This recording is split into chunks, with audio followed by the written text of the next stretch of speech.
It's midnight. Clouds drift across the face of the moon. A chill breeze billows past you as you move down a darkened street. Ahead, a sputtering light in a window reflected against a puddle. A door creaks open into the gloom, and you smell something tantalizing. Please, come inside.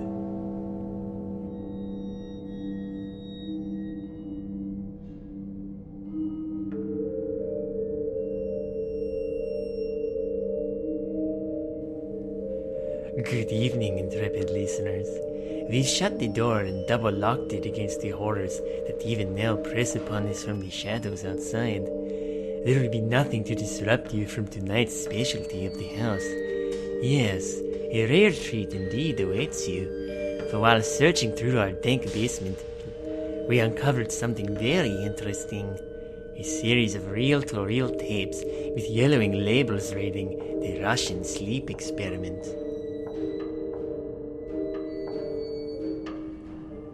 These reels came about sometime in the 1940s, but what they contain within them is something that is perhaps best left unknown.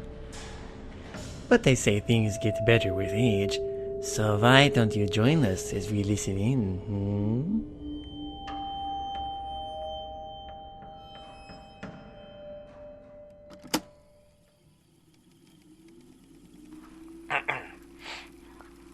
Experiment log. Day 1. Initial testing procedure set to begin on Compound 24. Dr. Elian speaking. Compound 24 is a gas-based stimulant intended to keep subjects functioning without need for sleep as long as exposed. Tests will hopefully detail lasting effects of the stimulant with the ultimate goal to record effects of prolonged exposure over a 1-month period. We have been granted 5 test subjects for the experiment, and they have been brought in. Subjects are political prisoners deemed enemies of the state during the war. They have been promised their freedom if they submitted to the test. I am certain this is a convenient lie to promote complacency. We have constructed a controlled testing environment to monitor oxygen intake, as Compound 24 can be toxic in high concentrations. Observation into the chamber is done through a 5-inch thick glass porthole, and communication is possible via microphone. Chamber contains books, cots intended for rest, running water, toilet, and a 1-month dried food ration. Subjects may do as they wish in the chamber, provided we can observe their actions and behavior at all times. I have just been informed Compound 24 is ready. Attention subjects, we are commencing the experiment. The chamber has been sealed and the stimulant will be released into the air now.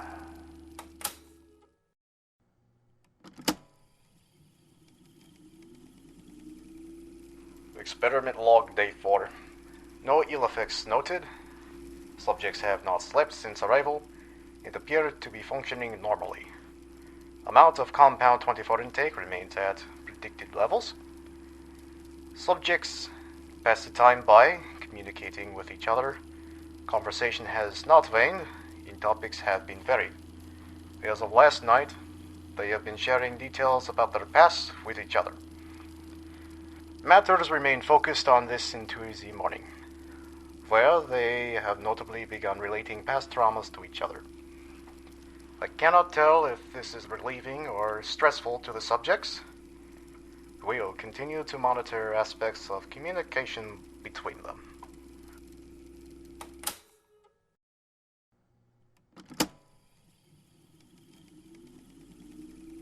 Experiment log day 6. Subjects remain awake, though their behavior has become slightly more erratic. Compound 24 intake remains at predicted levels. Subjects have begun complaining about the circumstances that put them here, starting last night. They have since ceased communicating with each other, displaying signs of increasing paranoia. They have taken to whispering into the microphones and porthole. Subjects have attempted to gain trust of individual researchers, have suggested turning over their fellow subjects to earn favors. It has been suggested that this may be a side effect of prolonged exposure to compound 24. You'll keep the gas flow at current rate, just to be certain.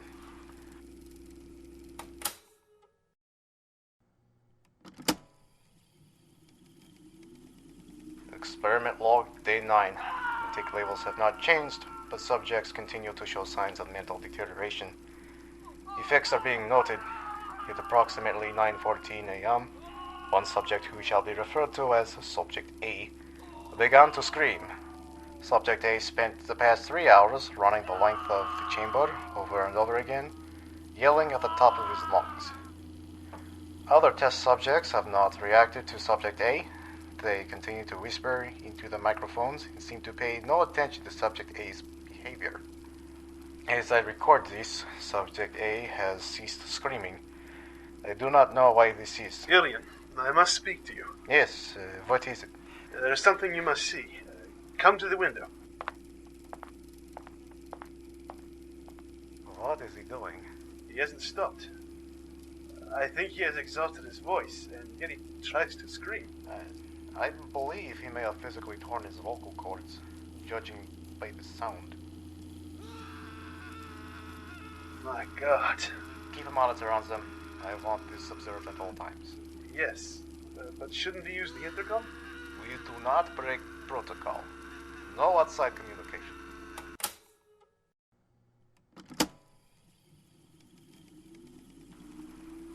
Experiment log, day 13. We have been unable to monitor subjects properly due to their interference. No change in gas levels. Shortly after Subject B began behaving in a manner akin to Subject A on day 9, the remaining subjects obstructed our view of the chambers by destroying the chamber books, smearing the pages with their own feces, and pasting them over the windows. This was done in a calm, deliberate manner. Subject B's screaming ceased moments after our view was completely blocked. No more communication has come through the microphones. We have checked them hourly to ensure they are working, but we hear nothing. Oxygen intake in the chamber indicates that all 5 subjects are still alive, although it appears they are under the effects like strenuous exercise. Research staff is to meet soon and deliberate on what to do. I shall record any discussion for posterity.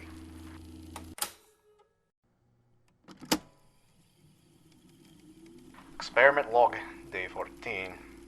We have agreed to break protocol to ensure our subjects are alive and intact, and we are attempting to elicit a response using the intercom. We are opening the chamber to test the microphones.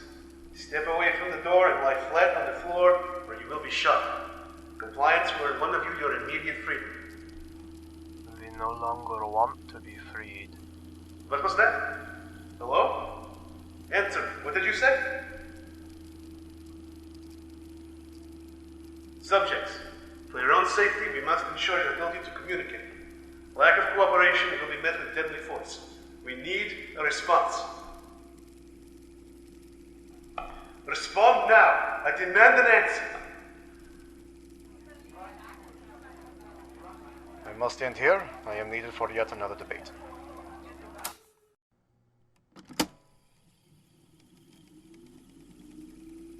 Experiment log, day 15. Subjects have remained unresponsive. It has been decided after careful consideration between the research team and military personnel that we open the chamber and investigate. I have connected this device to the microphones of the chamber to better account what happens. Are you ready, Julian? Yes. Prepare to flush the chamber. This chamber is now being purged of compound 24 and filled with fresh air, allowing our... Stop! What are you doing? We need the gas. We need it. Stop, please, stop. They're panicking. Open the chamber door as soon as the process finishes. Send the armed men in first. I want complacency. Turn it back on. Turn it back on. Turn it back on.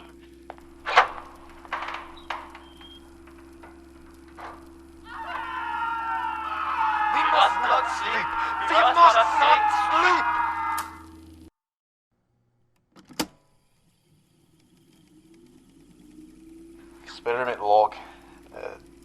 15 subjects have... A moment. Okay. Further research in the test chamber has been postponed until consensus can be reached. Casualties have resulted. One soldier was killed in the process of removing the test subjects from the chamber, and only 3 of our original subjects remain. I shall attempt to explain in detail what has taken place. Alright. Upon entering the chamber on day 15, minutes after midnight, military staff discovered only 4 of the 5 subjects alive. Although I hesitate to call what the others had, if they were even alive.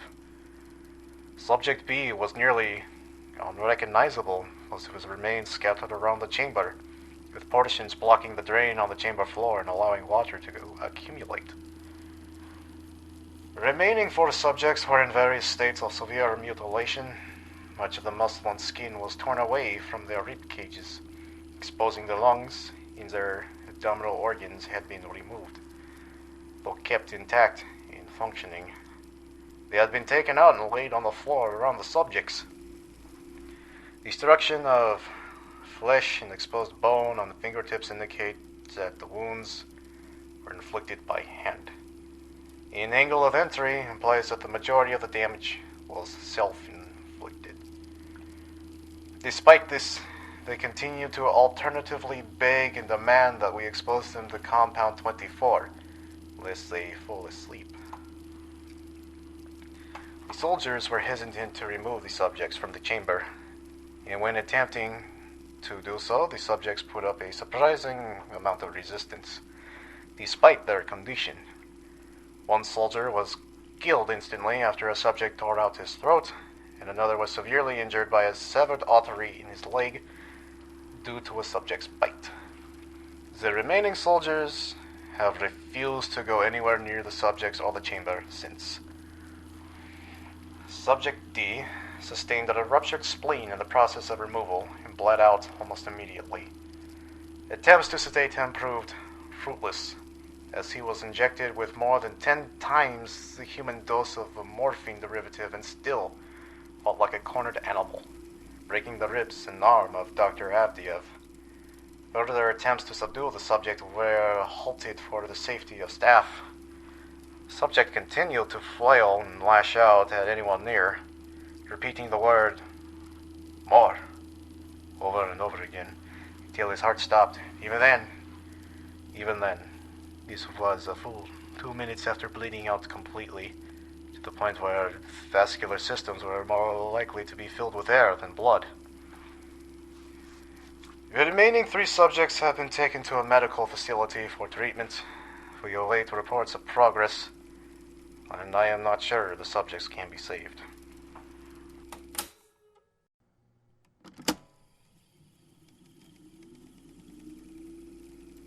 Experiment log, day 17. Test remains obviously halted. Reports have come back that 2 subjects arrived at emergency surgery, the 3rd expiring mid-operation. I have with me reports from Nurse Loban, which I will relate. In the process of preparing Subject E to have his organs placed back within his body, it was found that he was effectively immune to sedatives.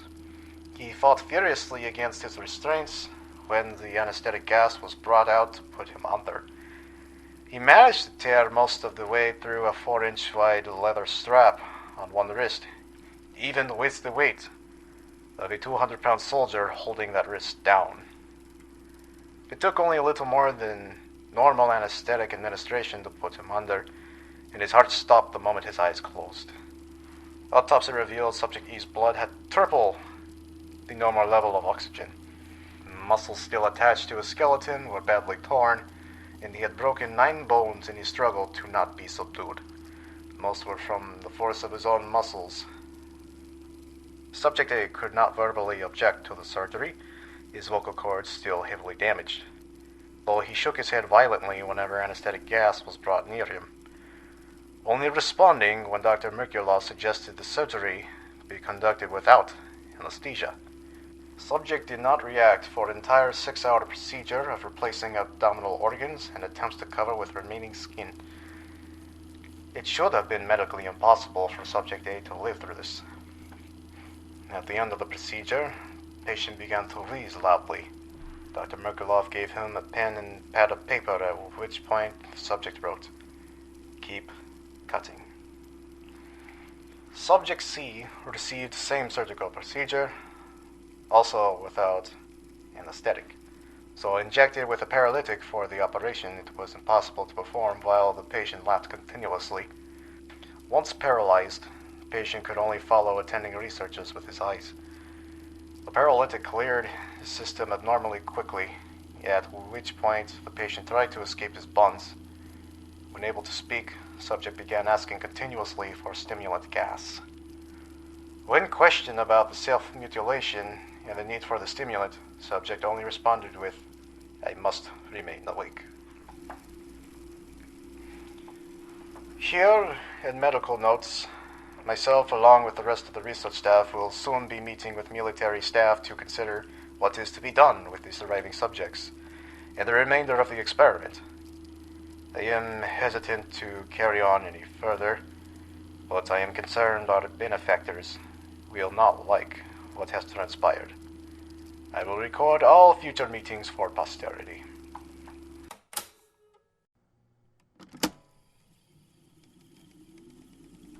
But you have not even seen what these people have gone through. Their bodies are destroyed and their minds are gone. That is exactly the reason the experiment must carry on. Sir, with all due respect, I do not see what further results we can get from these subjects. They have seemingly become mentally dependent on Compound 24. They are hardly people anymore. And what would you have us do, Elian? Euthanize them, put them out of their misery. We take the results we have and ask for time to modify Compound 24. Out of the question. My superiors demand results now. Besides, you do not see the potential in this. As you have said, these men have become powerful beyond compare, immune to pain and mad for the gas. I want to see what can be done to them when exposed further. We cannot do such a thing. They'll only deteriorate further. That is of little consequence. These men are enemy of the state, little better than vermin anyway. I will not be the one to tell my superiors that we have failed. We continue regardless. But, sir... That is final, Captain Cove. Your team will have the subjects restrained and returned to the chamber, and subjected to the stimulant. That is what they want after all. Very well, sir. Good, and see to it quickly. We have been delayed long enough.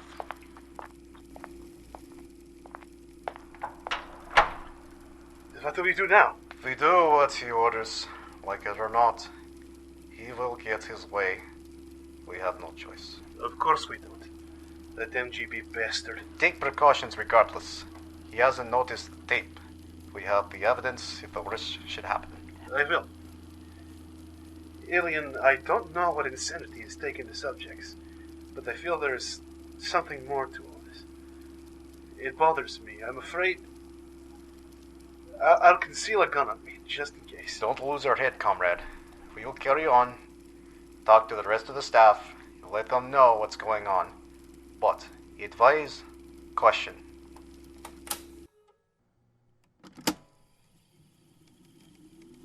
Experiment log, day 18. After a direct order from our commanding officer, we will resume the experiment with the 2 remaining subjects. Both have been connected to an EEG monitor and both restrained to padded gurneys for long-term confinement. Subjects have been surprisingly compliant and calm, having been told they will be placed in the chamber and returned to stimulate exposure. I am able to witness everything in the chamber via portal and will relay what is happening. Likewise, I have once again connected this device to the chamber audio. Both subjects are being secured now. Both are evidently fighting off sleep. Subject A strains his legs regularly against his restraints in a rhythmic fashion. Subject C keeps humming to himself. EEG readings appear normal. Wait. No, that can't be right. What is happening, Ilian? I'm looking at the EEG readings for Subject A. His brainwaves keep flatlining, then going normal. It's as if he's suffering repeated brain death. Look. Ilian, Subject A has just shut his eyes. I think he may have fallen asleep. Seal the chamber. Seal it. Seal it now. I need the gas. I must not sleep, please. What's Please, I beg of happening? you, seal the What's chamber happening? and give Calm me the down. gas, Kendikov, please. Subject Please, A, just flatlined and remains that way. seal What's it, going on? Please, I swear. Subject please, A is just dead. Give me back the gas, please, please. I beg Subject of you, C's brainwaves please, are starting please, to do the same please, as just Subject seal A. the chamber, Do seal not it, halt the seal test. It now. Seal I'm it, I going must to the not chamber fall entrance. Keep asleep. watch. I must not sleep. I must not What sleep. is it? Give me the gas. Tell Give me. it to me. Why do you Please, fear seal sleep? it. You must tell me. Now, seal it Subject now. C continues to thrash and struggle. I can see it. Seal the chamber. now. Now! Wait, Niet, no! No, stop, they're still in here. Do it! You son of a bitch. Kendikov, don't! Kendikov has just shot Yuritsky dead. The others are fleeing the room, but he... Kendikov, put the gun down! I won't be locked in here with these things. He was going to turn us into them. What are you? What are you? I must know! Have you forgotten so easily? We are you. We are the madness that lurks within you all, begging to be free at every moment in your deepest animal mind. We are what you hide from in your beds every night. We are what you sedate into silence and paralysis when you go to the nocturnal haven where we cannot tread. We should have done this long ago. So nearly free.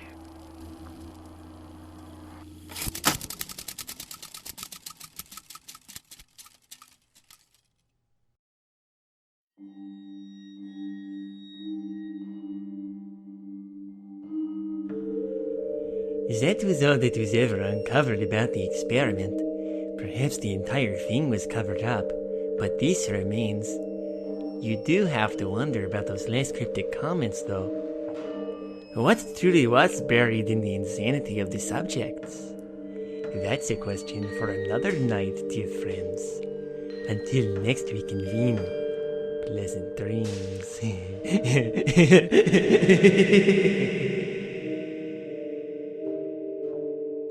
Midnight Marinara is a bi-monthly podcast, written, produced, directed, and mixed by David King. This episode features the voice talents of Matt Holley, Andrew Eddy, Nick Jewell, and Fabian Alonzo. The Russian sleep experiment is based on a circulated story whose original author is unknown. Comments, suggestions, advice on how to get rid of the chittering sound of hundreds of rats I hear constantly in my head?